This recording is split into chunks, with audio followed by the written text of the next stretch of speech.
कैसे हैं मेरे प्यारे मित्र। आई होप आप लोग बहुत अच्छे होंगे। आप सभी को हमारे यूट्यूब चैनल जेपी एजुकेशन में स्वागत है।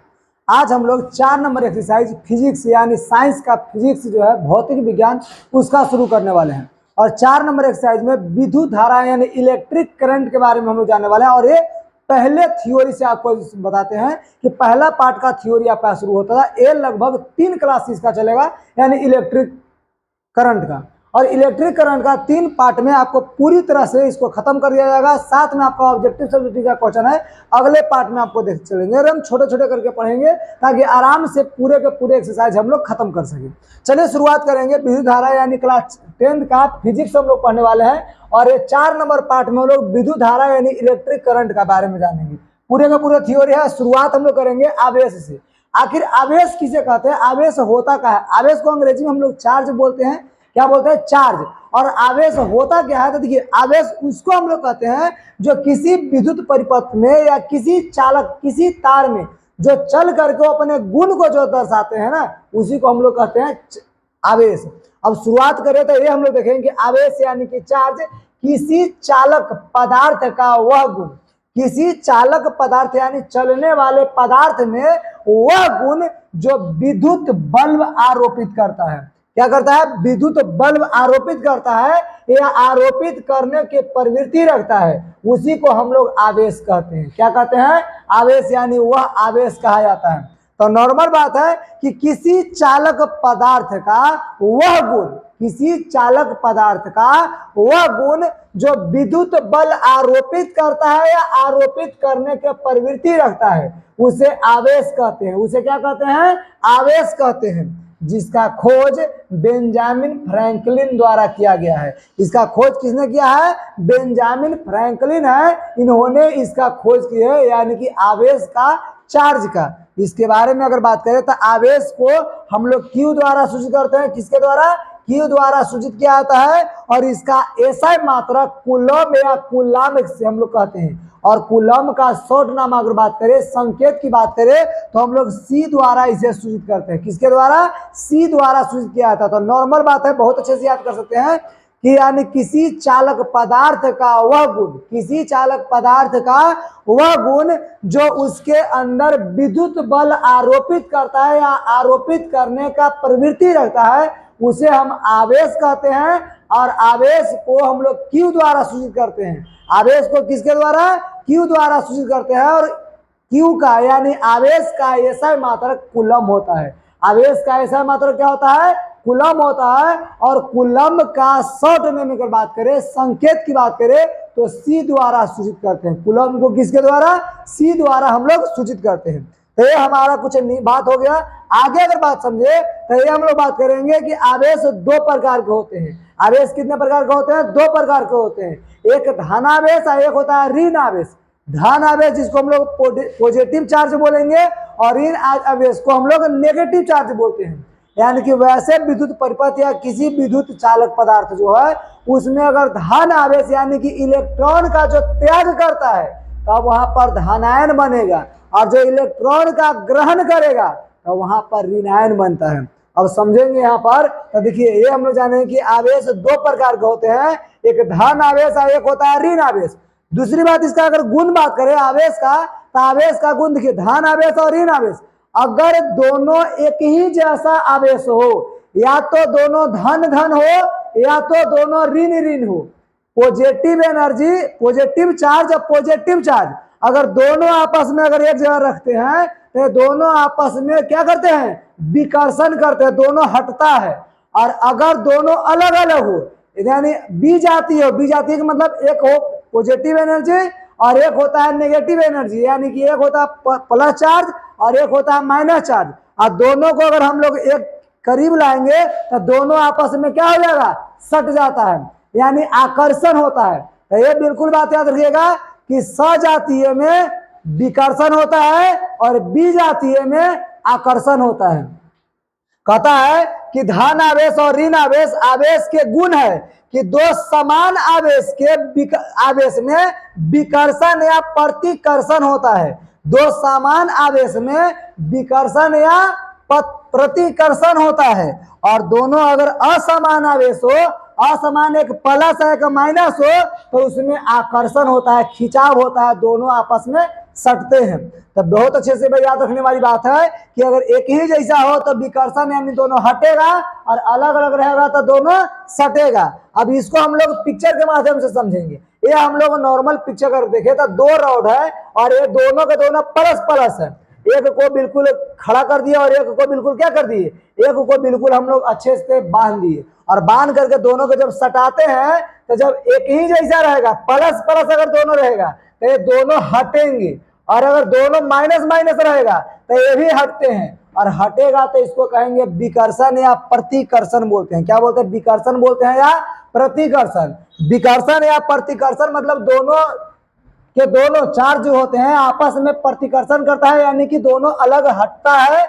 और जब अलग अलग रहेगा, एक प्लस वाला रहेगा एक माइनस वाला, जो नीचे आपको दिखाई दे रहा होगा, तो दोनों में क्या होता है, आकर्षण होता है। एक पॉजिटिव चार्ज होता है एक नेगेटिव चार्ज रहे तो दोनों में क्या हो जाएगा, आकर्षण होगा, दोनों आपस में सटते हैं। तो ये बात बहुत अच्छे से याद करने वाली थी, और ये बात को बिल्कुल अच्छे से याद भी आप लोग करिएगा क्या, कि अगर दोनों प्लस प्लस हो तो प्रतिकर्षण होगा, दोनों माइनस माइनस हो तब प्रतिकर्षण होगा, एक प्लस और एक माइनस रहेगा तब जाकर के आकर्षण, दोनों आपस में सटते हैं।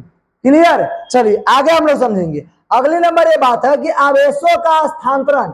स्थानांतरण मतलब होता है ट्रांसफर कहते हैं, यानी एक जगह से दूसरे जगह जाता है उसको बोलते हैं स्थानांतरण, यानी अपना जगह का चेंज करना।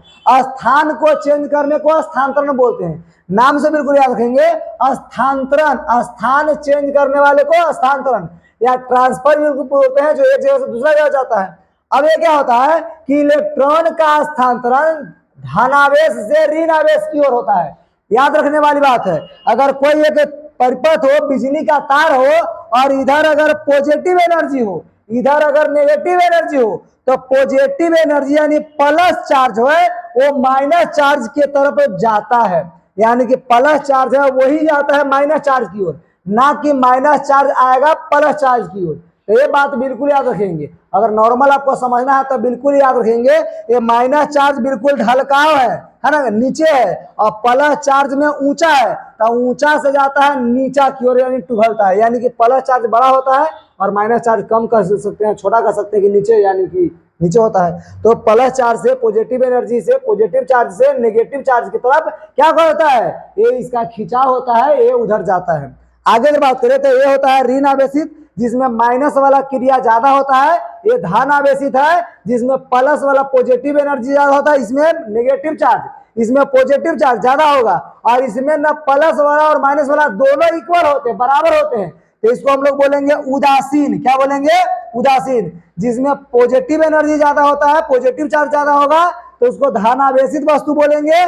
जिसमें नेगेटिव अगर ज्यादा होगा तो उसको हम लोग ऋण आवेशित बोलेंगे, और जिसमें पॉजिटिव और निगेटिव दोनों अगर ज्यादा होगा तो उसको हम लोग क्या बोलेंगे, उदासीन बोलेंगे। क्या बोलेंगे, इसको उदासीन बोलेंगे। क्लियर। चलिए आगे बढ़े तो देखिए यहाँ पर बात करता है कि ये आपका पॉजिटिव एनर्जी है, पॉजिटिव एनर्जी चारों तरफ विकर्षित होता है, फैलता है, और जहां नेगेटिव एनर्जी होता है नेगेटिव एनर्जी के पास चला जाता है। तब पॉजिटिव एनर्जी से नेगेटिव एनर्जी की ओर ये क्या होता है, जाने वाला काम करता है, तो जाता है। आगे अगर बात करें तो कूलम की बात जानेंगे। कूलम का नियम क्या कहता है, तो कूलम का देखिए नियम है, कहता कूलम के नियम का खोज करने वाले जो वैज्ञानिक है जिसका नाम है चार्ल्स ऑगस्टिन डी कूलम थे। इनका पूरा नाम क्या, हम वैसे अगर शॉर्ट की बात करें तो शॉर्ट में इनको कूलम कहते हैं। क्या, यानी कि वैज्ञानिक का नाम कूलम था और उनका सरनेम में कूलम है, और उनके नाम के पे ही इस नियम का भी नाम रख दिया गया है कूलम।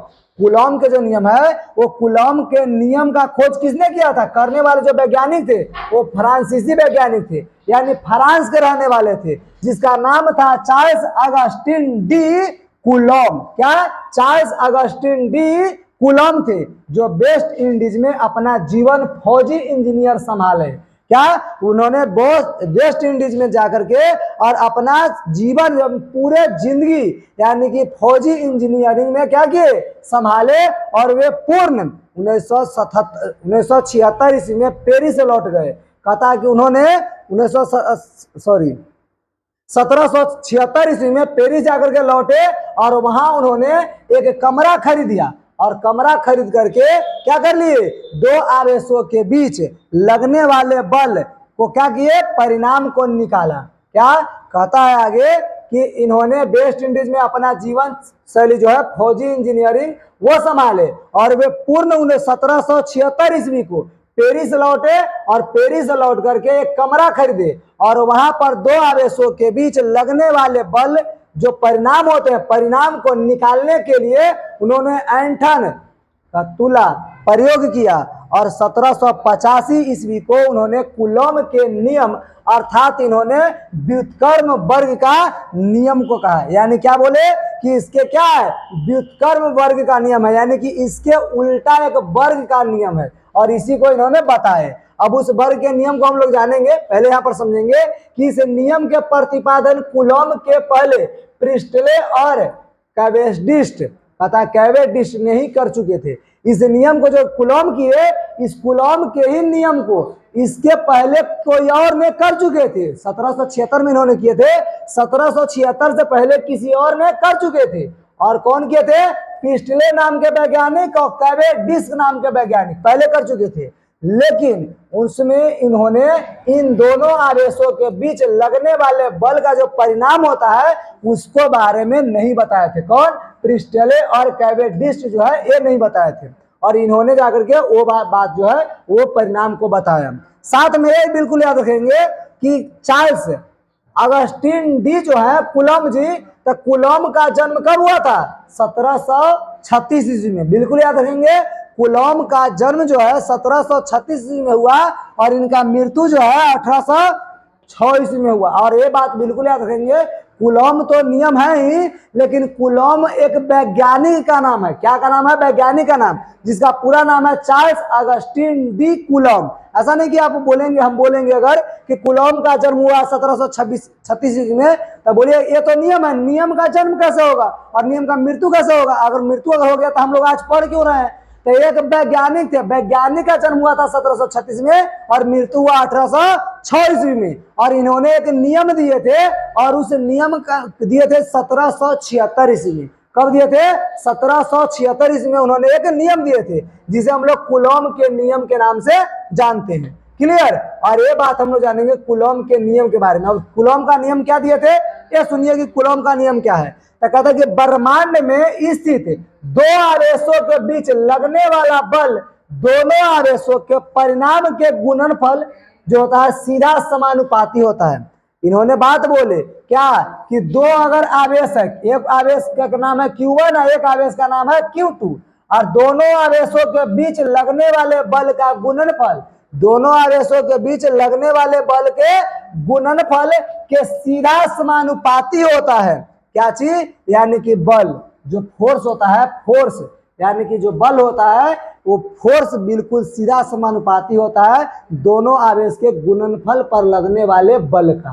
क्लियर। तो एक तो नियम ये होता है, दूसरा नियम ये होता है कि इनके बीच क्या जो दूरी, कहता दोनों आवेशों के बीच में जो दूरी होता है इन दूरी के वर्ग के व्युत्क्रमानुपाती होता है। या कह सकते हैं कि दोनों के बीच जो दूरी को हम लोग r से सूचित करते हैं, तो इसके स्क्वायर के क्या होता है, व्युत्क्रमानुपाती, मतलब बटा में होता है इसके फोर्स की। तो फोर्स के बिल्कुल व्युत्क्रम समानुपाती जो है, व्युत्क्रम समानुपाती, ये आपका होता है किसके, इनके बीच में लगने वाले दूरी की। तो दूरी के समानुपाती हो गया। इसको अगर मान लेते हैं समीकरण 1 है, इसको समीकरण अगर 2 कहते हैं, तो दोनों समीकरण को अगर लेकर चलेंगे तो हमारा बिल्कुल सिद्ध होता है का कि F बराबर नहीं कर सकते हैं, F समानुपाती Q1 गुना Q2 बटा R स्क्वायर। ये हमारा बिल्कुल फार्मूला होता है, बिल्कुल सिद्ध होता है। तो इस तरह से फार्मूला आपको आगे सिद्ध करने के लिए मिलेगा। चलिए अगला नंबर पॉइंट देखिए, तो बिल्कुल ये आपका फार्मूला की तरह काम करता है। कैसे, यहाँ पर Q1 है, यहाँ पर Q2, बिल्कुल याद रखेंगे, ये आपका Q1 है और यहाँ पर क्या है, Q2 है। दो आवेश है, एक Q1 आवेश और एक Q2 आवेश। Q1 और Q2 दोनों के बीच में जो बल लग रहा है उसको F द्वारा सूचित करते हैं और दोनों के बीच के दूरी को हम लोग R कहते हैं। अब इसको मान के चलेंगे कैसे, कहता कि माना कि Q1 और Q2 दो आवेश है, माना कि Q1 और Q2 दो क्या है, आवेश है, और इनके बीच जो लगने वाला जो दूरी है, तो इनके बीच के दूरी को R है। इनके बीच के दूरी को क्या सूचित करते हैं, R से सूचित करते हैं, और इनके बीच के दूरी R है। कहता एफ समानुपाती Q1 इंटू Q1। ये एफ जो है वो किसका समानुपाती है, दोनों आवेशों के बीच लगने वाले जो बल है इनके गुणनफल सीधा समानुपाती होता है। तो इनके गुणनफल के सीधा समानुपाती हो गया समीकरण 1, और साथ में इनके दूरी के व्युत्क्रमानुपाती होता है समीकरण 2। समीकरण फर्स्ट और समीकरण सेकंड से अगर चले तो इसका बिल्कुल क्लियर होता है क्या कि एफ बराबर Q1 इंटू Q2 बटा आर स्क्वायर। इसी को हमको सिद्ध करना था, तो ये हमारा क्लियर होता है। और हाँ, ये बराबर नहीं, इसके बीच में आपको समानुपाती आएगा, तो समानुपात आपको देना अनिवार्य है, यानी कि देना है। क्लियर। अब ये दोनों तो दे दिए, लेकिन इसको यानी समानुपाती चीज को हटाना भी तो जरूरी है। तो हटाएंगे कैसे, तो हटाने के लिए इसके जगह पर हम लोग एक नियतांक डालते हैं, यानी एफ बराबर कह सकते हैं कि के इंटू Q1, क्या Q1 इंटू Q2 और बटा में आर स्क्वायर। ये भी हम लोग अगर चाहें तो इतना लिख सकते हैं। तो ये हमारा क्लियर होता है। और के जो है एक नियतांक का काम करता है। के किसका काम करता है, एक नियतांक का काम करता है। आगे के बाद देखिए, तो आवेश की उत्पत्ति के कारण, आवेश का उत्पत्ति जन्म कैसे हुआ, तो आवेश के जन्म होने का कारण बताना है कि आवेश का जन्म कैसे कहाँ होता है। कहता आवेश की उत्पत्ति के कारण जो है इलेक्ट्रॉन का स्थानांतरण, यानी इलेक्ट्रॉन एक जगह से दूसरा जगह जब जाएगा तब वो आने जाने की क्रिया में ही आवेश उत्पन्न होता है। क्या उत्पन्न होता है, आवेश उत्पन्न होता है। मान लीजिए कि एक बड़ा तालाब है और एक छोटा तालाब है ना, तब बड़े तालाब से अगर छोटे तालाब में अगर पानी जा रहा है तो बीच में जो पानी जाता है तो किसी पाइप के द्वारा या किसी नहर हो, नहर के द्वारा, नदी के द्वारा, या कह सकते हैं कि कोई कराहा हो, कराहा मतलब कह सकते हैं छोटा मोटा जो पानी वाला जो नाली वाला भाग होता है उसको बोलते हैं हम लोग। वैसे खेतों में अगर बात करें तो जो देहात में रहने वाले हैं उनको पता होगा कि कराहा किसको बोलते हैं। तो एक खेत से दूसरे खेत में जो पानी जाने वाला जो जगह होता है नली की तरह, उसको हम लोग कराहा बोलते हैं ना।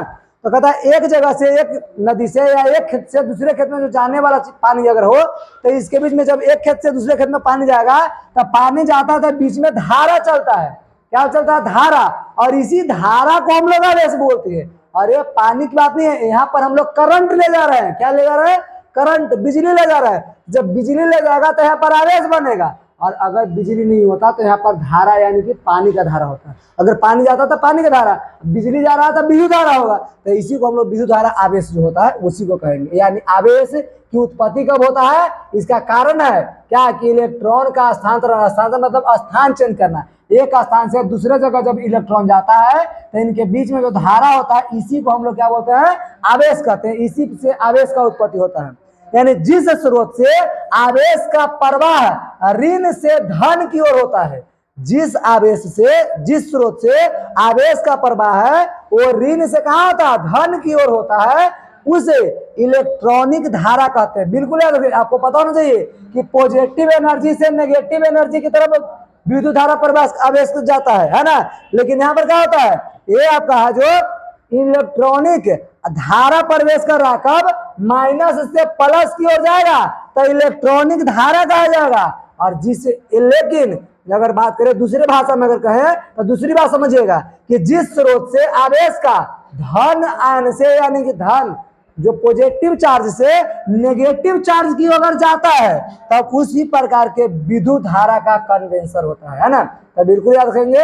आप कभी कभी कंफ्यूजन में ना पड़िएगा कि सर जी ये माइनस वाला से प्लस वाला की आप बता रहे हैं। पहले बताया कि प्लस वाला से माइनस वाला की तरफ जाएगा, यानी धनायन से ऋण आयन की ओर जाएगा। बिल्कुल याद रखेंगे, जब ऋणायन से धनायन की ओर जाएगा तो इलेक्ट्रॉनिक धारा कहलाएगा, और धनायन से ऋणायन की ओर जाएगा तब विद्युत धारा कहलाएगा। क्या कहलाएगा, विद्युत धारा कहलाएगा।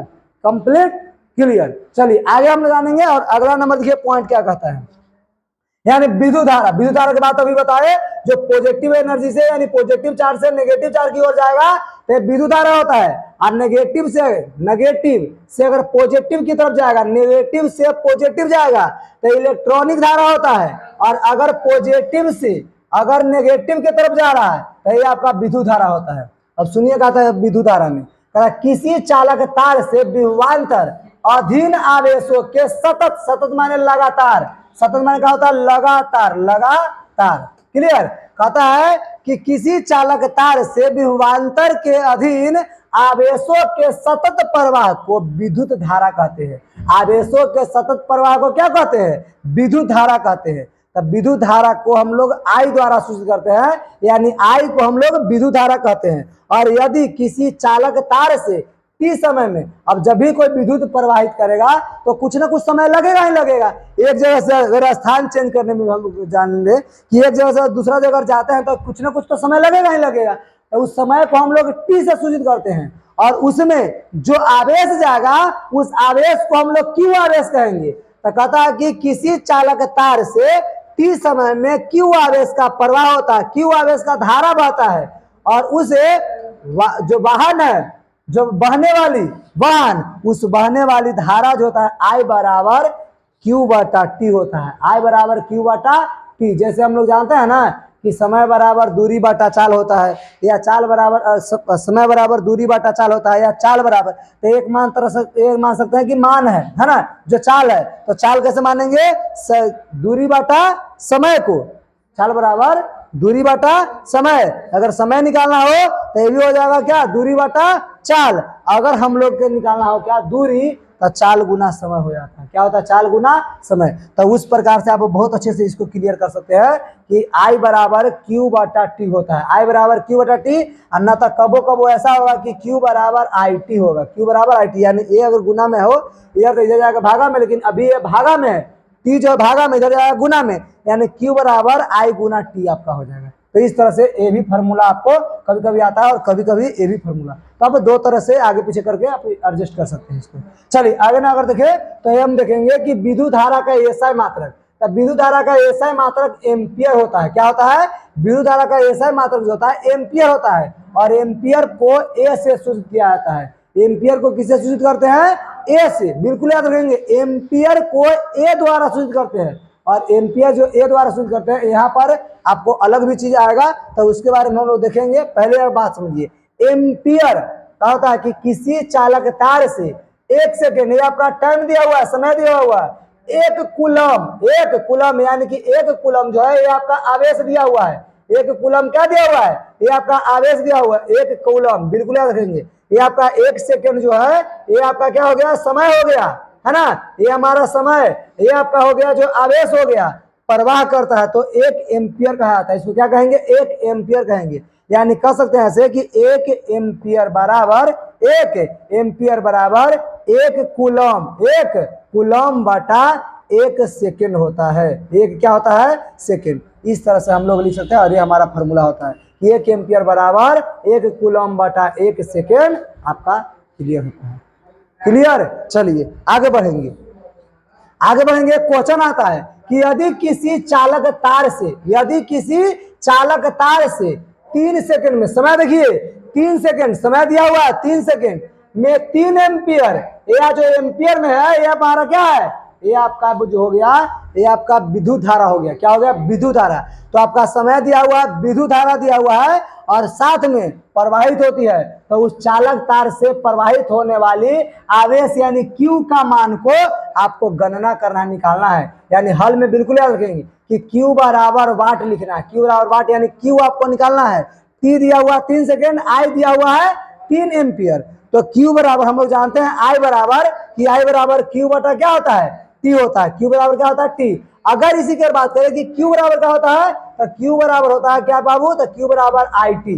Q बराबर क्या होगा, IT। तो Q बराबर IT यानी कि 3 गुना 3 लिखेंगे, तो 3 सेकेंड, तो समय हमारा 3 सेकेंड है, और एम्पियर की बात करें तो ये भी कितना है, 3 है, तो 3 गुना 3 लिखेंगे, तो 3 गुना 3, 3 तिहाई 9 आपका आता है। 3 तिहाई क्या आता है, 9। और ये 9 जो आता है, तो ये याद रखिएगा, विद्युत धारा यानी आवेश को हम लोग कूलम द्वारा शुद्ध करते हैं, ये हमारा 9 कूलम हो जाता है। 9 क्या होता है, कूलम। और इसी को यहाँ पर दिया गया है, यानी 3 गुना 3 यानी करके Q बराबर यानी आवेश 9 कूलम, यानी हमारा आंसर कंप्लीट होता है।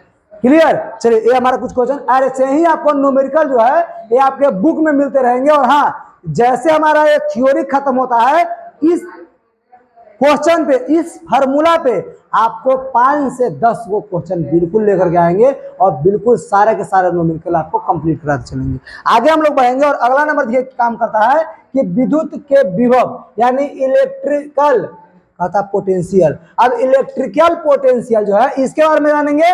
तब विद्युत विभव यानी इलेक्ट्रिकल पोटेंशियल, तो इकाई धन आवेश को कहता इकाई धन आवेश को अनंत से विद्युत क्षेत्र की एक बिंदु तक लाने में किए गए कार्य मात्रा को विद्युतीय विभव कहा जाता है। क्या कहते हैं? विद्युतीय विभव कहा जाता है। और इसका यानी विद्युत विभव का एसआई मात्रक क्या होता है? वोल्ट होता है। विद्युत विभव का एसआई मात्रक वोल्ट होता है। बिल्कुल याद रखेंगे, वोल्ट क्या होता है? वोल्ट होता है। क्लियर? साथ में यह एक अदिश राशि है। अदिश राशि उसको कहते हैं जिसको मान तो पता हो लेकिन इसका दिशा पता नहीं होता है। तो इसको हम लोग परिणाम जब पता हो, दिशा ना पता हो तो अदिश राशि, और जिसका दिशा और परिणाम दोनों मालूम हो उसे हम सदिश राशि कहते हैं। तो जो बिजली या विद्युत विभव ऐसा चीज है, ये आप ऐसे की बात करें, बिजली करंट की बात करें तो बिल्कुल अदिश राशि है, क्योंकि बिजली आप कने से कने लेके जाइए उससे कोई फर्क नहीं पड़ता है, उसका दिशा कोई मतलब नहीं होता, वो जने मन तने चलना शुरू हो जाता है। तो आपका अदिश राशि करंट आपका होता है। विद्युत विभव जो है, इलेक्ट्रिकल पोटेंशियल जो है, ये आपका अदिश राशि है। साथ में जानेंगे कि पृथ्वी का विभव जो होता है कितना होता है? और सुन, इसको याद रखिएगा कि पृथ्वी का, हमारे जो धरती है, अर्थ का विभव जो होता है कितना होता है? शून्य होता है।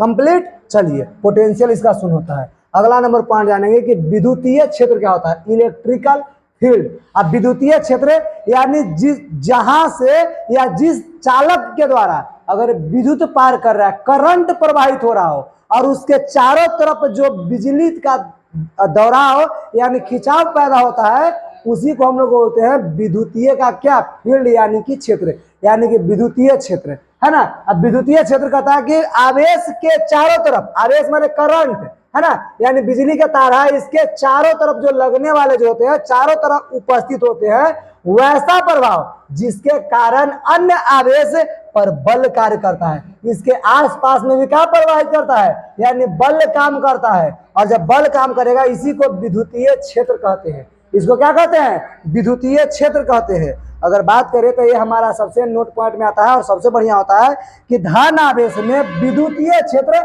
बाहर की ओर और ऋण आवेश में विद्युतीय क्षेत्र अंदर की ओर होता है। जहां पर धन आवेश लगेगा वहां पर विद्युतीय क्षेत्र बाहर की ओर होगा, और ऋण आवेश लगेगा वहां पर विद्युतीय क्षेत्र जो होता है अंदर की ओर होता है। क्लियर? तो ये बिल्कुल आपको नोट पॉइंट में याद रखने वाली बात है। नहीं तो आपको ये ऐसा बता सकते हैं कि जहां पर पॉजिटिव एनर्जी, पॉजिटिव चार्ज अगर प्रवाहित होता हो, और देखिए पॉजिटिव चार्ज यानी गर्म वाला तार को जैसे छुइएगा तो देखिए गांव देहात में कहते हैं, कहने वाले कहते हैं, बिल्कुल इसको नॉर्मल में आप याद रखिएगा कि गांव देहात वाले कहेंगे आपको कि लाइन वाला जो गर्म तार होता है उसको मत छूना, वो बिल्कुल झटका देता है, वो आपको भगाएगा, यानी वो बाहर की तरफ होता है, भगाता है। या ठंडका पकड़ लेगा तो ठंडका आपको एकदम सटैले रहेगा, वो छोड़बे नहीं करेगा। तो ये आपका बिल्कुल बात होता है, ये गांव देहात में नॉर्मल चीज बात चलता है, तो बिल्कुल याद रखेंगे। आपको जो होगा धन आवेश, पॉजिटिव चार्ज, ये आपको बाहर क्यों होता है? हटाता है, बाहर से हम छनछना देगा, हम दूर से धम धरते कर रहेगा। लेकिन ये जो ऋण आवेश होता है अंदर की ओर, ये आपको अंदर बुलाएगा, यानी सटैले रहेगा, हम अंदर से चूसेगा आपका रस, ये काम करता है। तो बिल्कुल याद रखेंगे।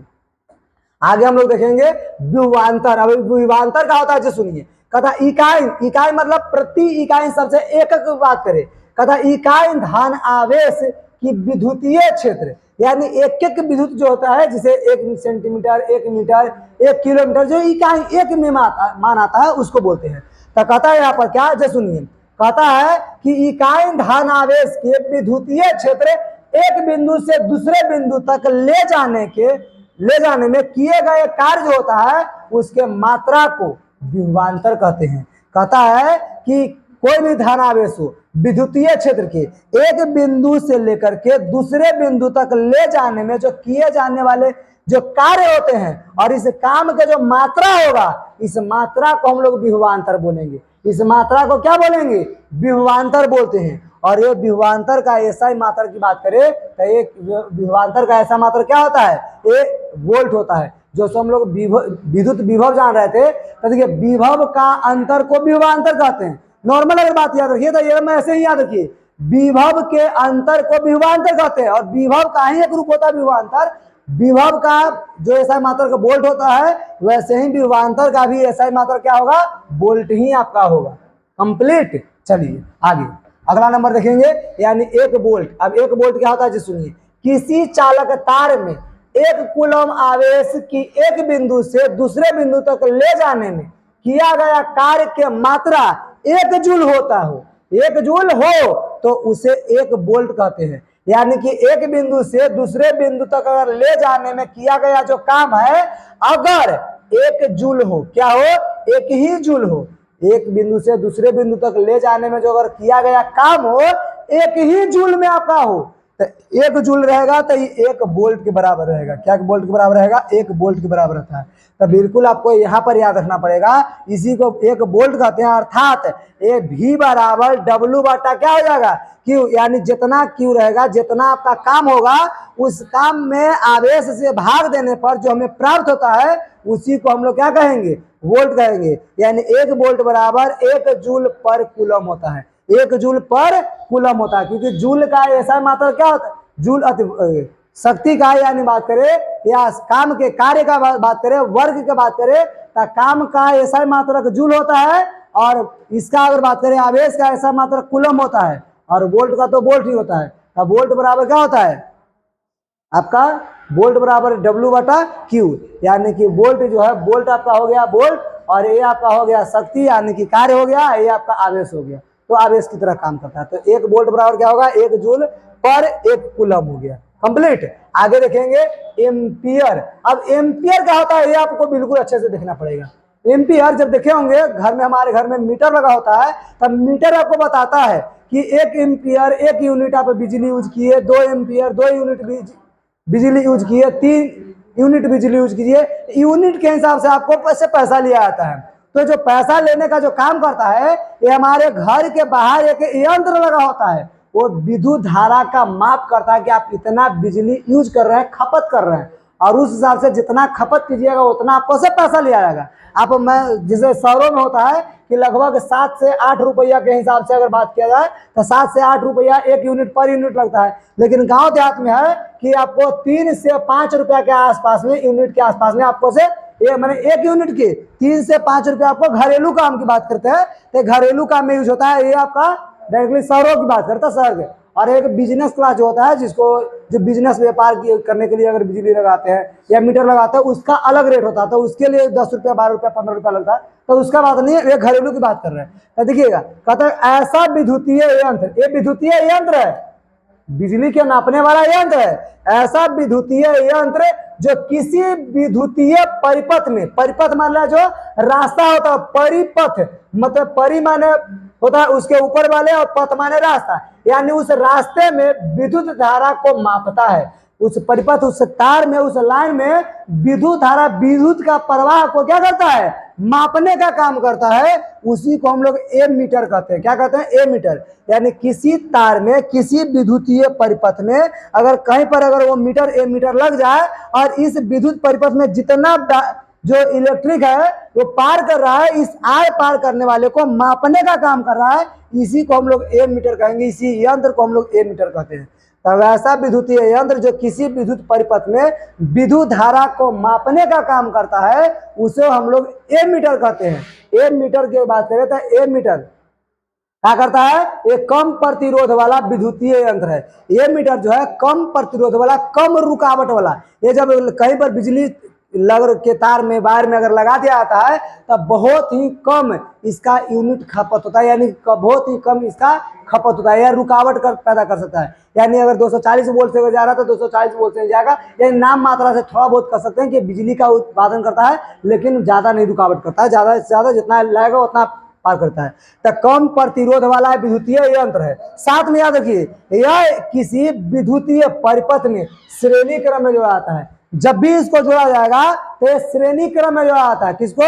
विद्युतीय यंत्र को। यानी विद्युत परिपथ में जो एमीटर है, तो इस एमीटर को हमेशा श्रेणी क्रम में जोड़ा जाता है। अब आपको दिमाग में आएगा, सर श्रेणी क्रम में कैसे जोड़ते हैं? श्रेणी क्रम क्या होता है? तो श्रेणी क्रम में यानी कि ऐसा कर सकते हैं कि एक ही, यानी पोल पर से या ट्रांसफार्मर पर से अगर एक तार आ रहा है, तो एक ही तार में आप 2-4 मीटर लगा सकते हैं, उससे कोई दिक्कत नहीं। यानी एक ही तार में आप कर सकते हैं ऐसा कि इस तरह से अगर हो तो इसको बहुत अच्छे से लगा सकते हैं। यानी कि एक ही तार में बिल्कुल आप 2-4 लगा दीजिए, उससे कोई फर्क नहीं पड़ता है। तो इसको देखिए, एक ही तार से अगर लगाया जाता है तो इसको बोलते हैं श्रेणी क्रम में। क्या बोलेंगे इसको? श्रेणी क्रम में। लेकिन अगर एक ही तार हो और एक ही तार में बिल्कुल अलग अलग करके, ऐसे करके अलग अलग करके, अगर इस तरह से अगर 4-5 को अगर मीटर लगा दिया है, ये मीटर लगा दिया है, 4-5 को क्या लगा दिया है? ये मीटर लगा दिया है, 1 मीटर 4-5 को लगा देता है, अलग अलग तार करके तो इसको कहेंगे समानांतर क्रम। और एक ही क्रम में अगर जोड़ाता है तो उसको ए मीटर कहते हैं। अगर नहीं अच्छे से समझ में आया तो बिल्कुल अच्छे से समझाते हैं। मान लीजिए कि एक आपका तार हो गया, इधर से तार आया, इधर से तार चला गया, यहाँ से बिल्कुल इस तरह से अगर जोड़ा जाता है, इस तरह से, है ना। चलिए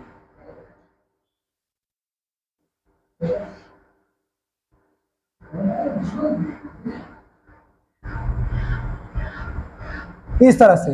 अब एकरों में आपको लगा हुआ है ए मीटर, एकरों में लगा हुआ है, एकरों में लगा हुआ है, एकरों में लगा हुआ है, एकरों में लगा हुआ है।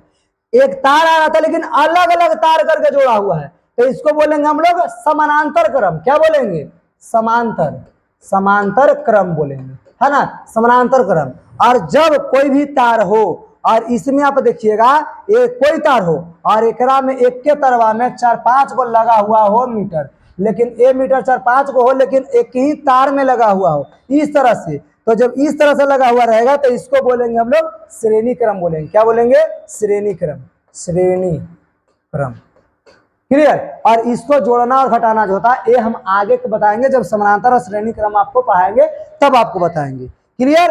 अब इसकी बात अगर जाने वोल्ट मीटर क्या होता है, कहता है कि यह एक विद्युतीय यंत्र है। वोल्ट मीटर जी जो वोल्ट का मापने का काम करता है, इसको हम लोग वोल्ट मीटर कहते हैं। जो वोल्ट का मापने का काम करेगा उसको क्या बोलेंगे? वोल्ट मीटर कहेंगे। ए मीटर एम्पियर में मापता है, वोल्ट मीटर वोल्ट में मापता है।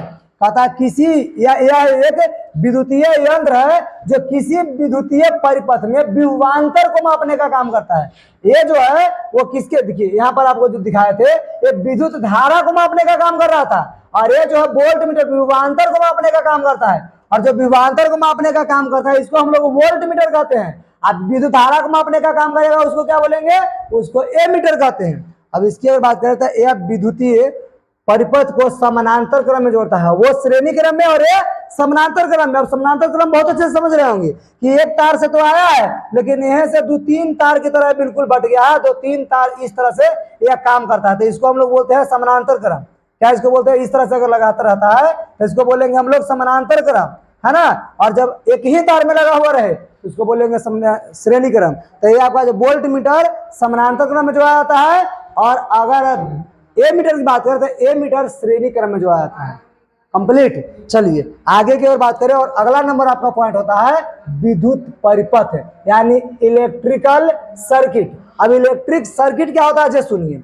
कहता विद्युत परिपथ इलेक्ट्रिक सर्किट जो होता है एक ऐसी व्यवस्था है, एक ऐसी व्यवस्था जिससे विद्युत धारा का प्रवाह एक स्थान से दूसरे स्थान तक होता है, यानी एक बिंदु से दूसरे बिंदु तक विद्युत धारा का प्रवाह होता है, और उसी को हम लोग विद्युतीय सर्किट बोलते हैं। क्या बोलेंगे? विद्युत सर्किट बोलेंगे, विद्युत परिपथ बोलेंगे। क्या बोलेंगे? विद्युत परिपथ बोलते हैं। क्लियर? चलिए आगे समझेंगे। अब अगला नंबर जो है, विद्युत परिपथ को 2 प्रकार में बांटते हैं, एक तो खुला परिपथ और एक होता है बंद परिपथ। खुला परिपथ जो बिल्कुल खुला हो तो उसको खुला परिपथ बोलेंगे, और विद्युत परिपथ एक बंद वाला आता है, यानी कि बिल्कुल बंद।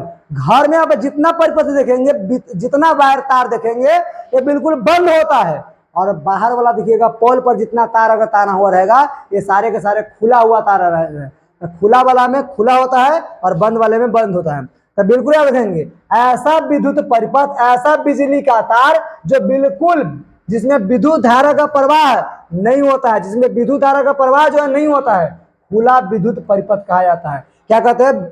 खुला विद्युत परिपथ कहा जाता है। और अगला है बंद विद्युत परिपथ। यह ऐसा विद्युत परिपथ जिससे किसी विद्युत धारा का प्रवाह एक स्थान से दूसरे स्थान तक आसानी से हो, उसका व्यवस्था को, उस व्यवस्था को हम लोग बंद विद्युत परिपथ कहते हैं। यानी आसानी से एक स्थान से दूसरा स्थान अगर आ जा सके तो उसको हम लोग बोलते हैं क्या? बंद विद्युत परिपथ। और जो जिसमें कोई परिपथ यानी इधर एक स्थान से दूसरा स्थान तक आ जा ही नहीं करे तो उसको हम लोग खुला विद्युत परिपथ बोलते हैं।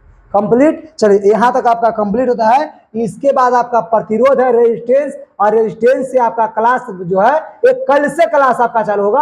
तो ये हम लोग नेक्स्ट डे देखेंगे, है ना। तो नेक्स्ट डे के लिए बिल्कुल याद रखेंगे, ये नेक्स्ट डे कैसे हम लोग क्लास करेंगे, क्या करेंगे, ये सेकंड नंबर पार्ट में आप लोग आएंगे। तो विद्युत रेजिस्टेंस यानी कि विद्युत परिपथ के बारे में जो था या प्रतिरोध की बात करें तो ये सारी बात हम लोग देखेंगे। साथ में जितना क्वेश्चन आंसर आएगा सारे के सारे क्वेश्चन आंसर देखेंगे, और क्वेश्चन आंसर में आपको न्यूमेरिकल जरूर देखेंगे, न्यूमेरिकल का वीडियो जरूर डलेगा, ये बिल्कुल देखते चलेंगे। और लास्ट वीडियो देखने के लिए बहुत बहुत धन्यवाद। और हाँ, हमारे पास इसी तरह से बने रहने के लिए हमारे चैनल को सब्सक्राइब करेंगे, लाइक करेंगे, और जितना ज़्यादा हो उतने आप लोग क्लोजली फ्रेंड हो या कोई भी हो उन सभी के पास शेयर जरूर करेंगे, अपने ग्रुप में डालेंगे, स्टेटस लगाए। चलिए, थैंक यू, बाय।